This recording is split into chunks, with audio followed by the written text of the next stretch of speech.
Hello, and welcome to Mailin' It, the official podcast of the United States Postal Service. I'm Carla Kirby. And I'm Jonathan Castillo. This episode, we're going to talk about the important role the Postal Service has played in delivering essential services, commerce, and connectivity to residents in America's rural communities. It began in the late 1800s as a revolutionary idea, bringing free mail delivery to families living on remote farms miles from the U.S.'s urban centers. Now, as the Postal Service prepares to celebrate its 250th anniversary, rural free delivery stands out as one of the most powerful examples of our mission to ensure universal service. That's right, Jonathan. Rural free delivery was a significant step toward closing the information gap between urban and rural communities long before people had access to the technologies we rely on today. Not just computers and smartphones, but radios and television. Here to talk with us about the evolution of rural free delivery and why it matters today is Steve Kochersperger, the Postal Service's historian and Corporate Information Services Manager. And Steve, please excuse me if I mispronounced your last name. Oh, you did perfect. Thank you. Given the topic we're going to be talking about today, I'm sure that a lot of this episode will be filled with did you knows, but I did want to kick things off with the fact that I found really interesting when preparing for this episode.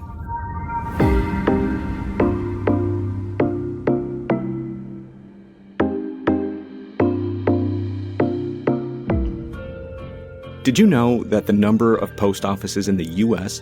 peaked in 1901 at nearly 77,000? That's 1 year before rural free delivery became a permanent service. To give you some context, that peak is more than double the number of post offices we have today. Actually, Jonathan, I did know that. I think I told you. Why am I not surprised? And get this, the reason the number of post offices nationwide began to decline at the turn of the 20th century is closely related to the topic of this episode. So, Steve, what exactly was rural free delivery? Well, we can break it down into the three words delivery. We know that means getting mail to the customers. Free means we don't charge the customers for that service. And rural means it's in the countryside as opposed to the city. The Postal Service authorized free mail delivery directly to the farm families who previously had to travel to the closest post office to get their mail. It was launched as an experimental service in 1896 and became permanent in 1902. Communities could have their mail delivered as long as there was enough rural households within a proposed route to justify the cost of delivery. So given how convenient mail delivery is these days, it's hard to imagine a time when the only way to get your mail was to go to the post office.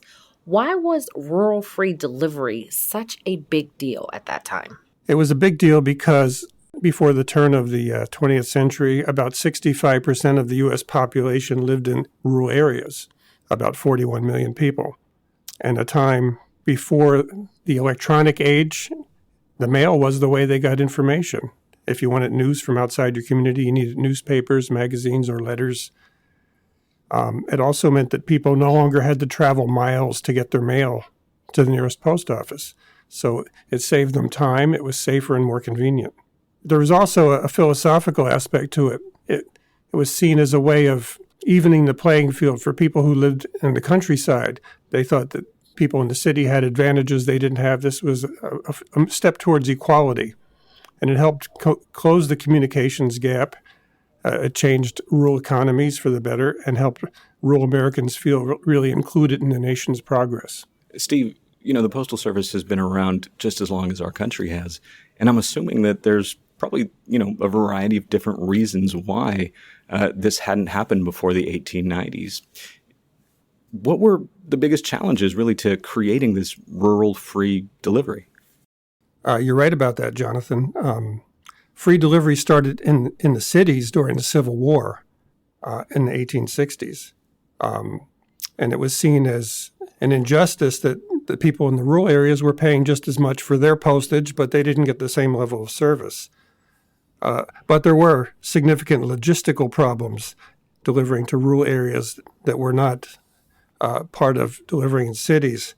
Mainly, they needed good roads, transportation. To make this work, the local communities had to provide upkeep and maintenance of the roads. It was not and it's still not a function of the federal government to provide your local streets. There was also an expense. Congress had to cough up the money for it, and it may be hard to believe, but there were budget hawks in Congress even at that time, always looking to cut costs. In 1892, a bill was introduced to extend the free delivery system to rural communities, but the House Committee on Post Office and Post Roads thought the proposed $6 million price tag was too high. They negotiated an amendment, brought it down to $100,000. Even that was considered too expensive. They launched it in 1896 with $40,000 in funding on an experimental basis. The biggest expense was paying the salaries of the rural carriers. These were generally people who worked on farms, but if they wanted to make a little extra income, they could deliver the mail. The postmasters in these rural offices really didn't make a lot of money. They were paid more or less a commission on their postage sales. So those offices could operate at practically no cost to the government, whereas putting in a delivery service added a lot to the expense. The first experimental route was set up in West Virginia because the Postmaster General was from West Virginia. He knew the area well. It was very successful. Within a year, 44 routes were created within 29 states nationwide. Is it true that some of the postmasters at that time used their homes as the post office? That's a fact. In the smallest offices, the fourth-class offices, they were generally set up within a general store or another business that the postmaster owned, but in some cases, the business was part of their home as well. So people living outside of the cities must have felt pretty isolated from the rest of the country, especially with no phones or radios to communicate or other means to receive information. I can see why people would want rural delivery, but what made it so successful in such a short amount of time? I think the main thing is there was really no organized opposition to it. Everyone was in favor of the service. The biggest obstacle was getting Congress to provide the funding. But Congress, they like to please their constituents. If you can say that we provided rural delivery service to you, then you're likely to get their vote in the next election. But more than that, the rural carriers did not just deliver the mail. They provided most of the services you could get at the post office. They sold stamps. They collected your outgoing mail. They even sold money orders, and over the years provided a variety of other services. And even today, the rural carriers refer to themselves as a post office on wheels. Talking about Congress, members of Congress, they took advantage of their franking privilege, which meant they got to send mail at no cost. This is a way of communicating with their constituents. So instead of the mail going to a post office and maybe their constituents seeing it once every week or two, they could see it on a daily basis. So it improved communications between the government and the citizens. Another big aspect was the emergence of mail order catalogs. We're all familiar with online shopping, e-commerce. Well, the predecessor to that was the catalogs from companies like Sears and Roebuck, Montgomery Ward, where you could order anything you wanted and have it delivered.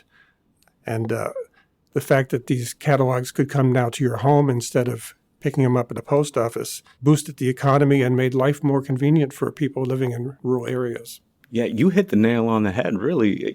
Those Sears and Roebuck's, catalogs, they were really, the e-commerce of their time. And, all of a sudden, people had this access to all sorts of different kinds of, products that they didn't used to have access to, right? And for the most part, like you said, they could be delivered right to their homes. If I'm not mistaken, the popularity of mail order catalogs did increase the demand for parcel deliveries, which really didn't exist at that time. How did the Postal Service address that? Well, it was interesting. Before 1913, you could order your merchandise through the mail, but if it was more than 4 pounds, it could not be delivered through the mail. There were private express companies that would make the delivery. Wells Fargo, Adams Express, companies like that, they had that business sewn up.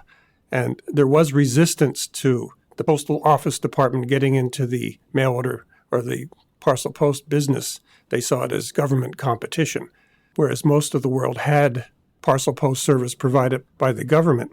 So in 1913, Congress changed the law and allowed the post office department started a parcel post service. This brought on a whole host of other challenges because instead of just carrying bundles of mail, they now had to carry packages. They needed larger vehicles. The post office buildings, in many cases, they outgrew those. The mail cars on trains where the mail was sorted and transported, they had to be expanded. And probably the biggest change was when the carriers switched from horses and buggies to motor vehicles in the teens. Rural carriers were first permitted to use automobiles in 1915. The post office department was heavily invested in horses. We had a large number of horses that we used to transport mail. So it took a while before we converted completely to automobiles. I think the 1950s was the last of our horses were retired. But eventually, rural residents had to buy and install mailboxes that met the post office specifications. And if you wanted your package to fit in the box, you needed a much larger mailbox. And you see these rural mailboxes are sometimes much larger than the ones you might have in front of your house. So any advice for those people that are like, I'm moving out to the farm? What are considerations if they're really heavy on package delivery? Put up the biggest mailbox you can get. If the carrier has to make a trip to your door every day to deliver a package, or if he can't get to your house, say you live in such a place where, if the local creek overflows, he can't get up your lane, you're going to be going to the post office to pick up your packages. So if it can fit in the mailbox, you're going to make everybody a lot happier. So the population dynamic has changed a lot, we could say, over the last century. We're agreed upon that. Now a lot more people are living in urban areas as opposed to rural, or the rural areas have become urban because they've been developed. How has that impacted the Postal Service's approach to rural delivery? Rural delivery today is still a vital service, although it may not look all that rural. A lot of suburban areas, when mail delivery started there, were farmlands, like where we are in Northern Virginia, places like Tyson's Corner that, if you go back 50 years, it was fields. And now if you go there, you wouldn't recognize it as a rural delivery area, even though the rural population has shrunk. In 2024, there were 51.5 million rural delivery points, which is up from 47.1 in 2020. That's more than 30% of the country's total delivery points in 2024, even though the rural population is now less than 20%. So, Steve, what are we doing today to reinforce that commitment to the rural areas? The Postal Service is as dedicated as it ever has been to making sure all Americans can have their mail delivered, no matter how isolated the place where they live. Any examples that you could think of from your experience, how we're serving the rural community? Customers who are perhaps elderly or disabled can't get to their mailbox, even though it's just across the street from their house. We will make hardship deliveries to those people if they can, provide documentation. That's an example of how we provide service to people regardless of their situation. So I have to ask this question. So what is the differentiation between what would be considered rural delivery versus like suburban delivery? Because what I've seen in a lot of the new communities is they'll put a centralized mail drop where everybody has to kind of come and get their mail, as opposed to, in the more rural where your mailbox may be along the street. The cluster boxes are used on rural and city routes, but in order for those to be practical, you have to have at least enough homes within walking distance of that cluster box. If you live in a rural area and your nearest neighbor is a mile away, there's no point in putting a cluster box. But if it's a new subdivision and you're going to have 100 homes, you can put up 5 or 6 cluster boxes and serve that whole community. Then the carrier saves time by not going and stopping at every home. They can make one stop, serve all those boxes, and then move on to their next deliveries. Okay, so space and housing, proximity. Logistics. Logistics, that word. Steve, is there anything else, this is such an interesting topic. Anything else that comes to mind that, maybe we didn't cover already about rural free delivery that stands out to you? Well, I was a postmaster in a rural delivery office for 25 years, so I'm quite familiar with the service.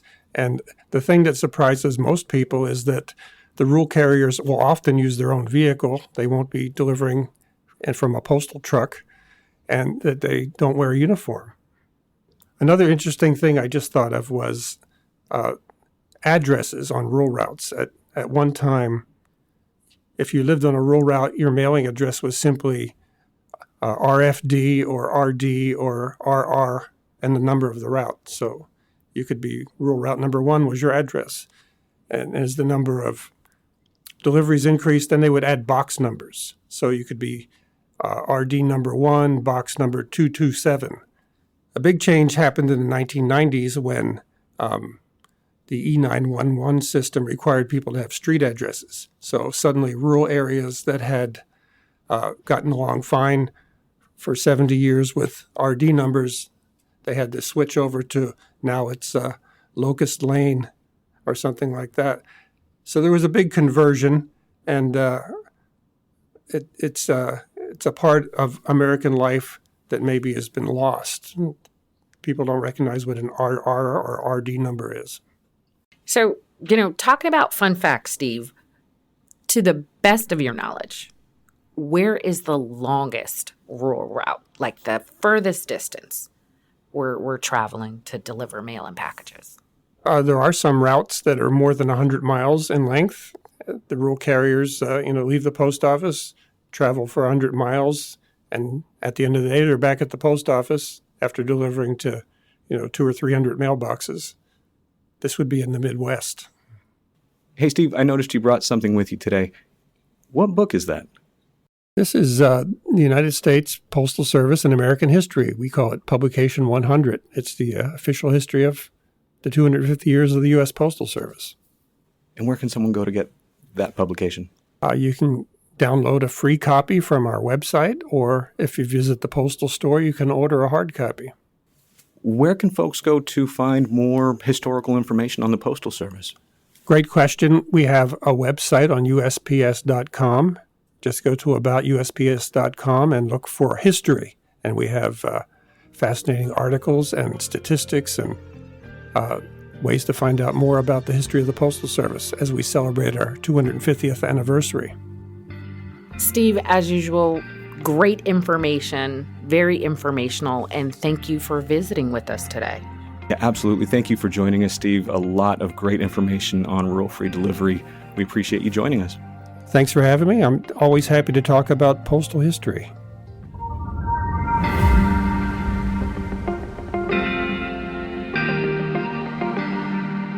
Carla, today's conversation with Steve helped shed some light on how free rural delivery really transformed daily life at the turn of the 20th century, bringing news, goods, and connection to even the most remote corners of the country. I just think it's a powerful reminder of how the Postal Service has long helped knit the nation together. I think that's a great point, but I gotta tell you, one of the glaring things for me, $6 million at that turn of the century would be $191 million now. So imagine, what that looks like in current day numbers, and it just gives you the scope of how, like you said, the Postal Service has been woven into just the fabric of creating information sharing and just continuing to do that and deliver for America. So definitely powerful information and informative. Well, that's all for this episode of Mailin' It. Don't forget to subscribe to Mailin' It wherever you get your podcasts to make sure you don't miss the next episode, and follow along on Instagram at US Postal Service, X at USPS, and on Facebook.